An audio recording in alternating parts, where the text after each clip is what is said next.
Mython Island is a monster taming roguelite with choice-driven elements similar to a game like Slay the Spire. This solo dev project recently entered its early access phase on Steam, and given its interesting premise being one of the few games in the genre featuring the formerly mentioned playstyle, it's definitely a game to take note of and provides a rather unique experience. That said, this game will be treated as an early access as opposed to a full launch title throughout this review, so you may notice I'm more lenient on certain factors, much like we've seen with the other early access titles we've reviewed on the channel. Now, of course, welcome to Monster Taming Review, the segment on this channel where we check out new Monster Tamer games, analyze and review them under a critical lens, and ultimately decide whether or not the game is worth the cash. As mentioned, today we will be focusing our attention on Mython Island, and in doing such we'll go over 3 main points of interest for any monster taming fan, being the game's story, the gameplay, and of course the monsters themselves. That being said, take a seat, relax, and let's dive right in.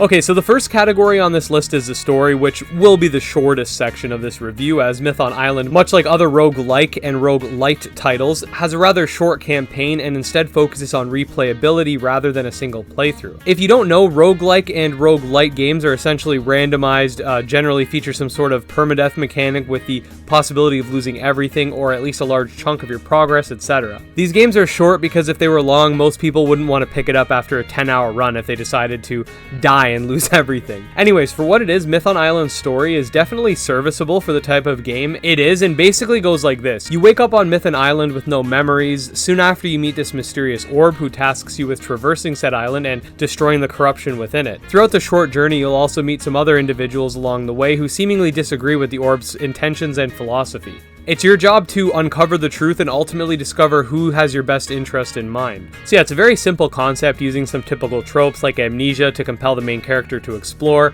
a companion to guide you, etc. Nothing wrong with using these tropes, and I think they're actually done in a fun and interesting way, especially towards the end of the campaign where you discover something very interesting about the mysterious people getting in your way. That said, I do have some critiques regarding the story, and I can't really say exactly the situation that unfolds because major spoilers, but I will say that despite the choices that you make through the game, the story will always follow the same path, and I think it would be really cool if the story could change based on certain choices, and if you could either choose to be like a savior or a villain or something to that extent. Nothing deal breaking or anything, but I think that would really help flush out the whole idea of a choice-based RPG and even add more replayability to the game. In fact, if they added more endings than just 2, like in Sekiro how there's 4, that would be amazing as well. Nothing super complex, but you know, just a little bit of a reward for multiple completions of the game. You can have like your standard endings and then like a super secret hidden ending if you do something special. Now, in terms of gameplay, Mython Island definitely has good potential, but is also plagued by a couple issues that I think could easily be adjusted and fixed given the early access nature of the game. So the game features single battle turn-based combat with a stamina bar for added complexity and strategy. This is all great, and coupled with the other caveats, which we will discuss shortly, it makes for a fun experience that you won't get bored of playing. I mean, for context, during our stream, I was supposed to go about 2 hours. We ended up going over 4 because the game was that much fun. It's definitely a great experience that you can just pick up and play without having to mentally prepare for it. In terms of how the game exactly works, you're given various options, some of which will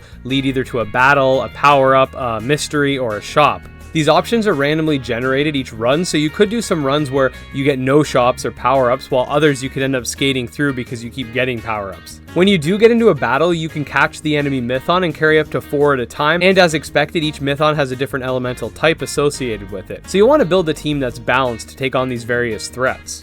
If a Mython is defeated, it dies. You'll lose it forever, so you have to be very careful how you decide to go about each fight. There are also a few boss encounters that can absolutely shred through your team, so you'll have to watch out. Your Mython will only heal slightly in between battles, and as choices are made, you can buy various healing items, have some of your Mython healed at the Shrine of Power, and use certain moves that will heal your Mython as well. There are also 2 modes of play, one of which lets you choose a starter and catch more team members, while the other is a survival mode and gives you 4 random Mython, but does not allow you to catch any more, so once your Mython dies, you can't replace it. The survival mode ends up following the same story path, just with that different caveat, but I really like it. I'm not 100% sure if the dev has more modes planned, but I think having alternate ways to play the game can make it really interesting. I can imagine them having like a mono type mode, a time attack mode, a stamina-less mode, and even more. But I'm getting a little bit ahead of myself here. Like I said, the game is early access, so I wouldn't be surprised if more modes like this are planned, and honestly, I welcome them.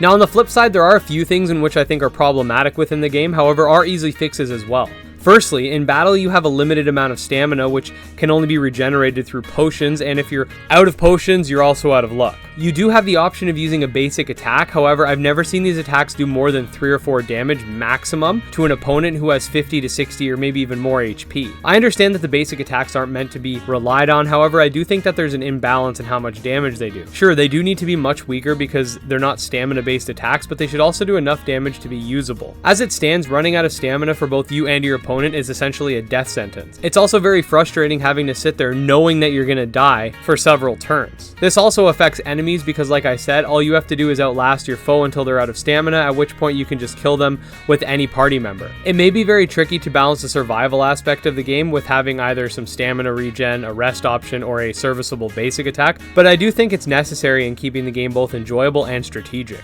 Another lesser issue is with the healing items. I don't have a problem with them healing as little as they do outside of combat because they're definitely plentiful. However, in combat, I do think that they're pretty much useless, as generally speaking, when you use one, you end up taking more damage than you healed, so you end up just wasting a turn and an item. Other than that, just a few small things I'd like to see that will likely result of the transition from early access to full access. That's just stuff like maybe a VFX for when you heal outside of battle, and maybe some more like little sound effects and stuff like that. Nothing crazy.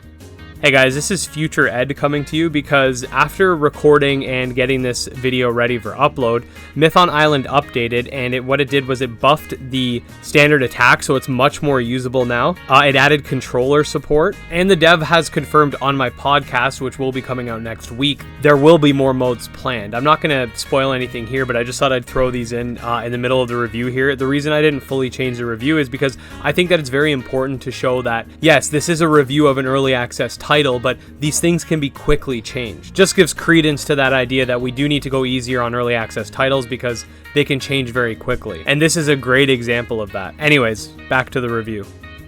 Now, in terms of the game's monsters, for me, I'd say overall I like the roster, though it's a mixed bag, and not necessarily in the fact that some of the designs I think are bad, but in terms of how people that don't like the specific stylistic choice may find the designs. What I mean by this is that a lot of the monsters or Mython look very alien in comparison to other games where you may have your typical elemental animal or what have you. A few examples of this are Prisomora and Conflagris. However, this is by no means a bad thing, but just something to keep note of. Some really good designs have come out of this game as well, including Hogshock, Shea Sprite, and I mean even Bacon Boy over here deserves some love. The Mython definitely feel like the type associated with them as well for the most part, which is indicative of a very good design, and they definitely feel consistent despite their unique appearance. One problem I've noticed across the monster taming genre is that a lot of monsters, while sometimes they might be cool designed, they don't really feel like they're part of a group. They're lacking that level of consistency. Now that said, if you show me 10 monsters and one of which was a Mython, I could tell you right away which one was a Mython. If you gave me a group of monsters with 2 Mython, I could tell you which ones the 2 were because they look like they belong together. All in all, I'd say Mython Island, despite some of its flaws, many of which are just very small and will be ironed out throughout the early access, is a solid game to pick up if you're looking to play at any time for any given time and just have a good time. It's a very nice game to both play casually and seriously depending on which mode you choose, and you could play the entire game with just your mouse, so it makes it really fun for someone like me who likes to do other things while I'm playing as well.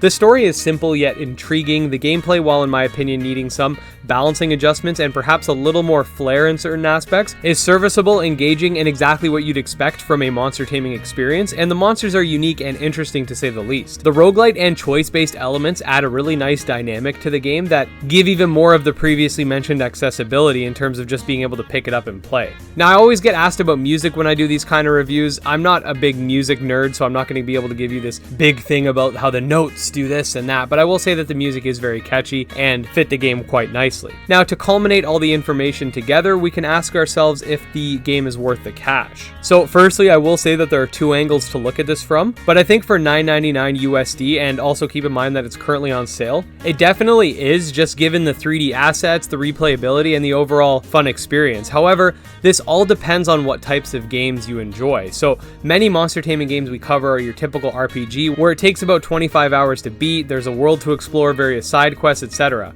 Mython Island is a different game in that it has a linear progression with a very short campaign. However, each time you beat it, you can enter New Game Plus, keep your team, and continue leveling up. If you're not into this type of game where replayability is the main focus, this game might not be for you, but that's not to say it's not worth the price, but instead may not be for everyone. I personally have never played this type of game before, where I'm given these specific choices, and I was generally happy with the experience. I'd say the same thing about other games like Cirillum, which doesn't feature a true overworld, Abomination, which features shorter runs with a focus on replayability, and other games within the same vein. They are very different, but I do challenge those of you who haven't tried it to do so, because these games are honestly a lot of fun. So yeah, in my opinion, $10 for an early access title with a lot of promise and a very entertaining gameplay loop is definitely worth it for me. Let me know what you guys think about Mython Island, whether you've played it already or just from a first glance. And as usual, thank you guys so much for watching, and if you did enjoy the video, make sure to like and subscribe. You can follow me on Twitter at GymLeaderEd. Check out our subscriber Discord, all links in the description. Until next time, peace.